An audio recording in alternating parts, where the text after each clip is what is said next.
The problem with railway is that when the accident happens, that's why I say to Nigerians that if I were to be a lawmaker, I would be recommending manslaughter charge against those who deal with vandalization of the rail tracks. The reason is that it takes about 800 meters for a locomotive to stop. As it's running now, it's running with speed. The moment it wants to stop, the driver will apply brake here, and you take 800 meters to stop. So how will a driver know that you have vandalized a track 800 meters away? He will not know until he gets to the track. So when he gets to the track, what happens? He applies brake, right? He needs 800 meters to stop. So once he gets to that track that has been vandalized, he will derail. Once he derails, what happens? People may die. And each coach takes 85, is it 85? Yeah. Yeah, 85 persons, each coach. Yeah, 85 persons. So what happens? You would have killed, and sometimes there are about 14, 20 coaches. So imagine how many persons that could die as a result of that derailment, just because one selfish Nigerian is trying to steal tracks to make money.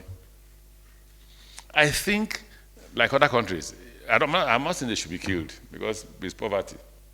But I'm saying they should be charged for manslaughter because people could die. Okay, but again, they will ask you, manslaughter means that somebody died. But if anybody dies, then they should be charged for manslaughter. If nobody dies, then they should be charged for stealing or something. That's my view. And I say that because when they were stealing the narrow gauge, the one from Port Harcourt, Meduguri, I wasn't too worried because I know that whether we like it or not, we'll replace it. That's the contract. But they moved from stealing narrow gauge, Port Harcourt, Meduguri, to stealing narrow gauge, Lagos, Kano. Again, we are looking for possible companies that could, under PPP, take over that. And if they take it over, they will remove the old track and replace it with new ones. So I wasn't, but when they now move to Itabewari, which is now standard gauge, brand new tracks, then it becomes dangerous. Because a poor man from Warri who is going to Itabe by a 6 o'clock train would not know that his train will derail because somebody has already gone that night to cut off the track. That is dangerous. And I think that the solution is exactly what the government is doing now about insecurity. You see, I have always said that if you enforce the law, Nigerians will obey. Now you're feeling a bit of security, are you not? You can drive around.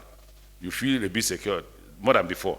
It's because government has shown, look, this joke has to stop. And the joke has to stop, is it not? That's what Nigerians like to hear. That's the way I govern River State. Brook no nonsense. Let the person know there is a law, and that as the governor, who has been elected as governor of River State, I will enforce the law. So if the law means to shoot my brother, I will shoot him. That's what the law says. Since you saw security agencies enforcing the law, everybody is now behaving himself. So the same way, if we enforce the law on vandalization of tracks, it will stop. And I've asked the MD of Railway, where is the railway police? He said they're not enough. So I'm going to see the IG, give us enough men and materials so that we can use them to police the tracks. Because having moved from narrow gauge to standard gauge, it becomes a national. I'm not saying the other ones are not a national security issue, but narrow gauge, we hardly maybe once a week or twice a week. But this one is a daily thing. Sometimes 3 to 4 trips, 5, 6 trips a day.